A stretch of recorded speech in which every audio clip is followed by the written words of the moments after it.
Hey there, righteous people. What is up? Derek here from Bomb Socks with another day of Bomb Bites where we feast upon the words of Christ, one bite at a time. So there's a question I want to pose to you as we're finishing up this next couple days of Bomb Bites. According to Joseph Smith, what subject is, quote, the most glorious of all subjects belonging to the everlasting gospel? Well, let me take you into section 128 and let me show you what Joseph taught here that shows what in his mind is the most glorious of all subjects pertaining to the gospel. It might not be what you think it is, but look at this here. So verse 1, and there's several verses in here. Verse number 1, it says, "As I stated to you in my letter before I left my last place," this is when he was in hiding, "that I would write to you from time to time and give you information in relation to many subjects.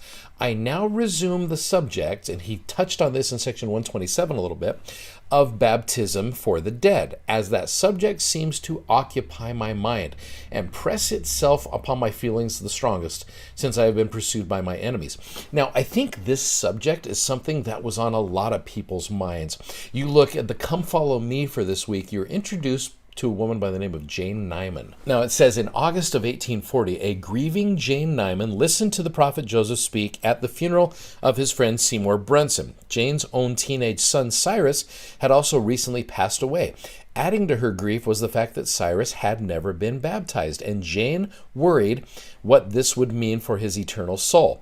Joseph knew how she felt. He had wondered the same thing about his beloved brother Alvin, who also died before being baptized. So the prophet decided to share with Jane and everyone else at the funeral what the Lord had revealed to him about those who had died without receiving the ordinances of the gospel and what we can do to help them.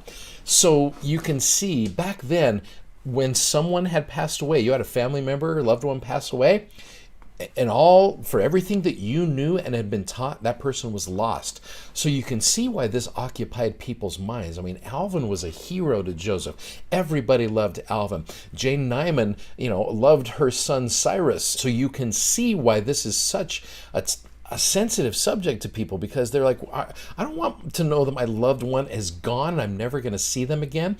So Joseph calls this the most glorious of all subjects. In fact, over the next few verses in section 128, he talks a little bit more about that. If you go down to verse number 11, he uses kind of a unique phrase. "Now the great and grand secret of the whole matter and the summum bonum," there's a word that we use often. It's a Latin phrase that means the supreme good from which all others are derived, of the whole subject that is lying before us consists in obtaining the powers of the holy priesthood. For him to whom the keys are given, there is no difficulty in obtaining a knowledge of facts in relation to the salvation of the children of men, both as well for the dead and as for the living. Look at verses 16 and 17. "And now in relation to the baptism for the dead, I will give you another quotation of Paul.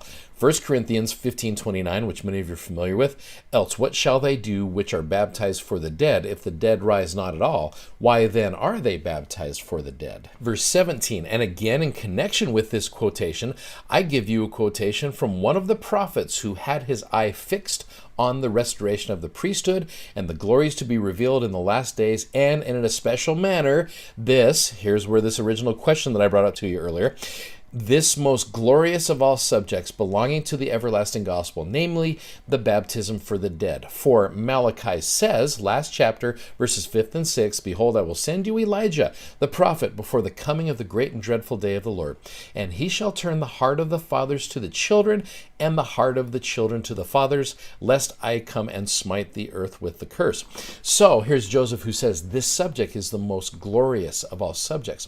And I like in the verse where he says, "For Malachi says," and I think I brought this up to you before, this phrase, "the hearts of the children will turn to the fathers," it is mentioned in every single standard work. You've got it in section 2, this section 128, you got it in Luke 1:17, Malachi 4, which we read there. Jesus came and quoted it in 3 Nephi 25, and Joseph Smith History, Moroni kept Joseph up half the night quoting this and other verses because of the significance of this doctrine. Because what you've now done is you're now creating hope for individuals that have lost lost people who have passed on before them, that you can now do work for that individual. And this is where the temple is such a key element to this. In Nauvoo is where they started doing these baptisms for the dead.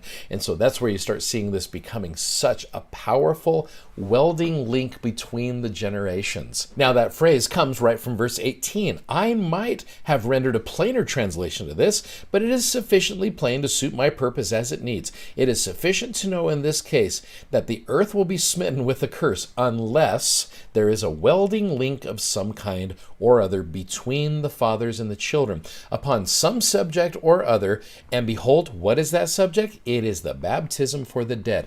For we without them cannot be made perfect, neither can they without us be made perfect. I love that statement. In fact, there's a cool picture in Come Follow Me for this week, and it's called simply Us with Them and Them with Us, that connection there. So again, you can see Joseph here. This is something that is exciting to him. A lot of exclamation points in these chapters because Joseph has been given hope here. You go back to the Come Follow Me. The doctrine of baptism for the dead thrilled the saints. Their thoughts turned immediately to deceased parents, grandparents, and other family members. Now there was hope for them. Joseph shared their joy. He used joyful, enthusiastic language to express what the Lord taught him about salvation of the dead. Let the mountains shout for joy and all the valleys cry aloud, and all ye seas and dry lands tell the wonders of your eternal King. In fact, it's kind of fun. Jane Nyman, when she heard this story, she actually went and found a gentleman by the name of Harvey Olmsted. And she was just like, Harvey, will you baptize me for and in behalf of my son Cyrus who had passed away? So they went right out into, I believe it was the Mississippi River. They went right out to there. And Vienna Jacques, some of you may remember her back in, I believe it was section 90. Vienna Jacques was there, and she was riding a horse. And so she and the horse went out to the Mississippi River and witnessed this very unorthodox baptism as Harvey Olmsted, a priesthood holder, baptized Jane Nyman for and in behalf of her son Cyrus who had passed away. Pretty unorthodox, but what was interesting is Joseph Smith, when he heard this, he wept. He was like, that is faith right there, and he declared it as a valid ordinance. So you can see the faith of these righteous individuals as they hear this doctrine. Tomorrow, I'm going to show you some modern day examples of how that is blessing people's lives. Hey, thanks for watching, thanks for subscribing, and thanks for sharing. Check out our amazing gospel themed socks at bombsocks.com, and you guys have an amazing day. Godspeed. See you tomorrow. Bye-bye.